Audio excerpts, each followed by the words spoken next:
Good morning प्यारे बच्चों। आज हम करने जा रहे हैं कक्षा 9 के कार्यपत्रक संख्या नंबर 3 यानी कि वर्कशीट नंबर 3, विषय गणित। और आज की डेट है 9 जुलाई 2021। तो आज की ये वर्कशीट हमारी बहुत ही इम्पॉर्टेंट है, जिसमें हम पढ़ेंगे घातांक और उसके कुछ नियम। घातांकों के नियम हम इस वर्कशीट में पढ़ने वाले हैं। ये वर्कशीट आपकी बेहद बेहद इम्पॉर्टेंट है, तो इस वर्कशीट को आप सही से पढ़िएगा और बहुत ही अच्छी तरीके से हम इसके क्वेश्चन आंसर्स करने वाले हैं। तो चलिए स्टार्ट करते हैं। तो देखिए, घातांक वह संख्यक है जो दर्शाता है कि एक संख्या स्वयं से कितनी बार गुणा हो रही है। उदाहरण के लिए यहाँ पर है 2 की घात 3। 2 की घात 3 को हम क्या कह सकते हैं? 2 की घात 3 कह सकते हैं। इसको यानी कि हम क्या बोलते हैं? 2 की घात 3। और इसमें आधार क्या होता है? यानी कि बेस, हमारा बेस होता है 2, बेस 2 होता है। और घातांक यानी कि एक्सपोनेंट हमारा होता है 3, इसके ऊपर 3 जो घात लगती है। तो इसका मतलब एक्चुअल में होता है 2 की गुणा 3 बार। 2 गुणा 2 गुणा 2 यानी कि 2 दूनी 4, 4 दूनी 8, यानी कि 2 की घात 3 का मतलब है 8। तो इस तरीके से ये घातांक के नियम होते हैं। अब देखिए, हम घातांक के नियम से संबंधित उदाहरणों पर बात करते हैं। अब हम इनके कुछ उदाहरण देखते हैं। अब पहला नियम यह है कि अगर बेस सेम हो और घात अलग अलग हो तो क्या होता है? बेस एक जगह रह जाता है और घात क्या होती है? प्लस हो जाती है। तो इसका एज इट इज़ एग्जाम्पल यहाँ पर दे रखा है हमें कि 2 की घात 2 गुणा 2 की घात 3। ठीक, अब इसको अगर हम लिखेंगे तो क्या करेंगे? दो ऊपर की दोनों हमारे घात को हम प्लस कर देंगे, यानी कि ये बन जाएगा हमारा 2 की घात 2 प्लस 3, जो कि हमारा किसके बराबर होगा? 2 की घात 5 के बराबर होगा। तब हम इसे कैसे लिख सकते हैं? 2 को हम यहाँ पर 5 बार गुणा करेंगे। 2 को उसी 2 से ही 5 बार गुणा करेंगे। ठीक, 2 दूनी 4, 4 दूनी 8, 8 दूनी 16 और 16 दूनी 32। तो आंसर हमारा आ जाएगा 16 दूनी 32। फिर देखिए, चलिए हम इसके करके देखिए, यानी कि इस तरफ वाला एक क्वेश्चन है, इसे सॉल्व करते हैं। हमने इधर एग्जाम्पल देखा, अब हम इसका ये वाला क्वेश्चन सॉल्व करते हैं। यहाँ हमें दे रखा है 5 की घात 3 गुणा 5 की घात 2। तो हम इसे कैसे लिखेंगे? तो लिख देंगे 5 और 2 प्लस 3। तो ये किसके बराबर हो जाएगा? 5 की घात 5 के बराबर हो जाएगा। तो इसे आंसर में हम बराबर में कैसे लिखेंगे? हम लिखेंगे 5 गुणा 5 गुणा 5 गुणा 5 गुणा 5, यानी कि हम 5 को ही 5 बार गुणा करेंगे। तो ये क्या हो जाएगा? तो इसका आंसर हमारे पास आ जाएगा 3125। तो ये इसका आंसर हो जाएगा। हम यहाँ लिख देंगे 3125 इसका आंसर है। अब देखिए, दूसरे घातांक के नियम को हम देखते हैं। यहाँ पर हमें दे रखा है कि अगर जो हमारा बेस है अगर वो अपॉन में हो, यानी कि भिन्न के रूप में हो और उस पर घात हो, तो हम क्या करते हैं? यानी अगर कोई भी हमारे पास क्वेश्चन आएगा तो हम क्या करेंगे? उनकी घात को माइनस कर देंगे। यानी कि हमारे पास अगर यहाँ देखिए एग्जाम्पल में हमारे पास अगर दे रखा है यहाँ पर 2 की घात 5 बटे में 2 की घात 3, तो हम इसमें क्या करेंगे?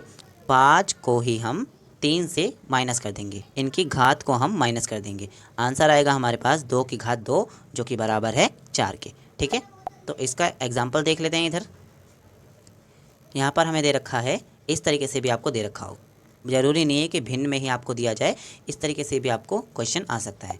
तो यहाँ पर हमें 23 और 23 दोनों की बेस यानी कि सेम है। ठीक है, आधार सेम है और इसकी घात क्या है? अलग अलग है। तो हम क्या करेंगे? 23 3 माइनस 2 लिख देंगे, ऐसे लिखेंगे। अब 3 में से जब 2 जाएंगे तो क्या बचेगा? 1 बचेगा, यानी कि हमारा एज इट इज़ आंसर यहाँ पर 23 आ जाएगा। तो इसका आंसर हमारा ऐसे निकलेगा। अब देखिए तीसरे घातांक के नियम को। तीसरे घातांक का नियम बोल रहा है कि अगर कोई भी आधार यानी कि कोई भी बेस हमारा घात में हो और उसके ब्रैकेट में एक और घात हो, तो हम क्या करते हैं? उन दोनों घात को ही हम मल्टीप्लाई कर देते हैं, यानी कि गुणा कर देते हैं। एक्स वाई को ही हम गुणा कर देंगे। ठीक, बेस हमें यहाँ ए दे रखा है और घात हमें दे रखी है एक्स और वाई, तो हम इसे क्या करेंगे? गुणा कर देंगे, साथ ही साथ एक दूसरे से गुणा कर देंगे। यहाँ एग्जाम्पल देख लेते हैं।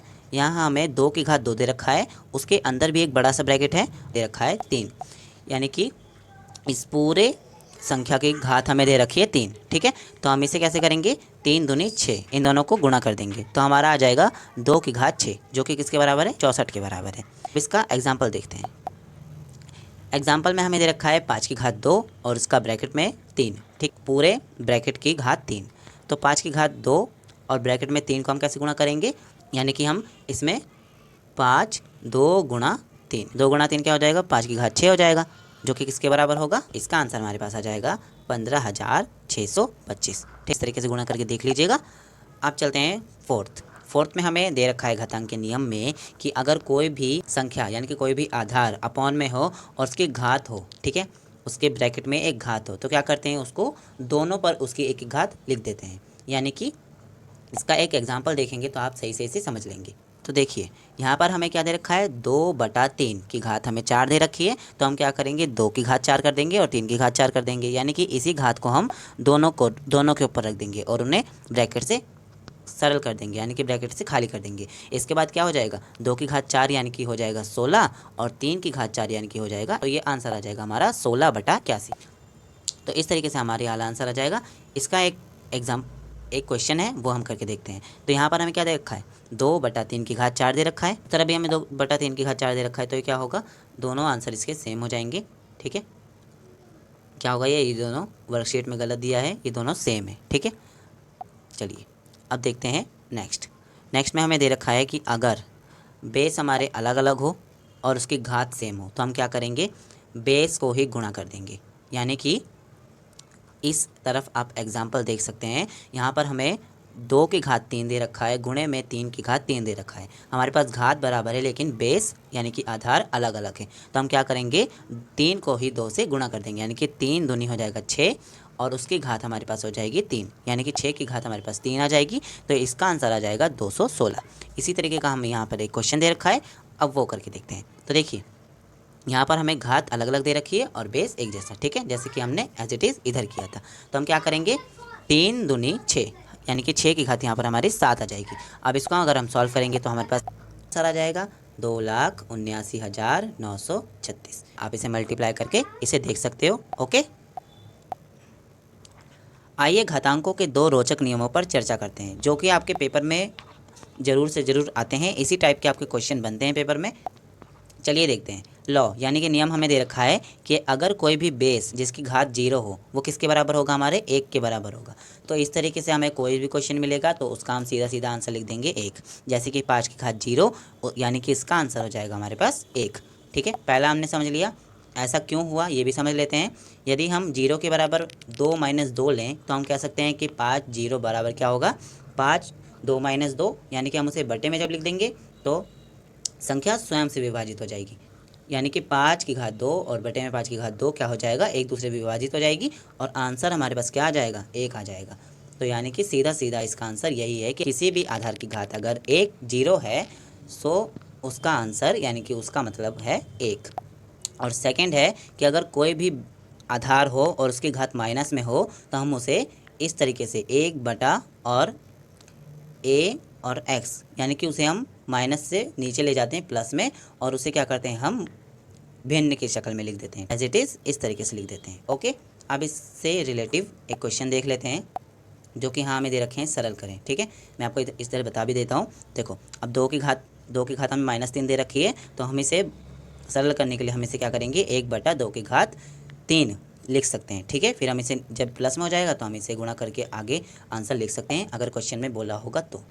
चलिए अब सरल करें कि क्वेश्चन को हम करके देख लेते हैं। बहुत ही इजी क्वेश्चन है, 4 क्वेश्चन है हमारे। चलिए अब इन्हें करके देख। तो देखिए सरल करें कि फर्स्ट क्वेश्चन में हमें दे रखा है 99 की घात हमें 0 दे रखी है। तो एज इट इज़ इसका आंसर आपको पता ही चल गया होगा, यानी कि 99 की घात 0 है तो उसका मतलब है 1। ईजी सा क्वेश्चन था ना। इस तरह के क्वेश्चन आएंगे तो बिल्कुल भी घबराने की ज़रूरत नहीं है, बस आपको 1 ही लिख देना है। ठीक है, एंड आपको और भी बहुत अलग अलग टाइप के क्वेश्चन आते हैं तो मैं आपको नेक्स्ट वीडियो में ज़रूर बताऊँगा। ओके, अब देखो नेक्स्ट हमें दे रखा था 7 की घात -2। तो हमने क्या सीखा था कि अगर इस तरीके से आधार की घात माइनस में हो तो हम क्या करते हैं, उसे प्लस में ले जाके अपॉन में लिख देते हैं। तो देखिए मैंने यहाँ पर इसको प्लस में ले जाकर 7 की घात -2 यानी कि 1/7 की घात -2 लिख दिया, तो ये इसका आंसर हो गया। ओके, अब इधर देखिए, इधर हमें दे रखा है कि 13 की घात 5 + 15 की घात 5 और इसकी पूरे की घात क्या है, 0 है। ठीक है, तो हमें इसमें ये कुछ नहीं देखना कि इसकी आधार सेम है या फिर घात अलग अलग है या फिर घात सेम है, ये सब हमें कुछ नहीं देखना। हमें इसकी बड़ी घात देखनी है। बड़ी घात इसकी 0 है, यानी कि इसका एज इट इज़ सीधा सीधा आंसर हमारा 0 आ जाएगा। ओके, अब चलिए इसे रिमूव कर देते हैं। अब देखिए अब यहाँ पर हमें एक क्वेश्चन दे रखा है 3/5 कि हमें ब्रैकेट में घात दे रखी है 2, फिर उससे एक बड़े ब्रैकेट में हमें उसकी माइनस में 1 घात दे रखी है। यानी कि हमने पढ़ा था कि अगर किसी भी आधार की घात अगर इस तरीके से ब्रैकेट में हो, यानी कि ब्रैकेट के बाहर भी एक घात हो, तो क्या करेंगे, हम उसे मल्टीप्लाई कर देंगे। तो हम 2 को जब 1 से यहाँ पर मल्टीप्लाई करेंगे कुछ इस तरीके से लिख के, तो हमारे पास क्या आंसर आएगा, -2 आंसर आएगा। तो आप इस तरीके से इस क्वेश्चन को करेंगे। आई होप आपको ये पूरी वर्कशीट समझ में आ गई होगी। अगर मेरे पढ़ाने का तरीका, मेरे समझाने का तरीका आपको अच्छा लगता है तो आप मेरे चैनल को सब्सक्राइब करिएगा और बेल नोटिफिकेशन को प्रेस करके ऑल ज़रूर कर दीजिएगा, ताकि आपको डेली वर्कशीट के नोटिफिकेशन मिलते रहें। ओके, सो मिलते हैं नेक्स्ट वीडियो में। तब तक के लिए bye bye, take care, may God bless you.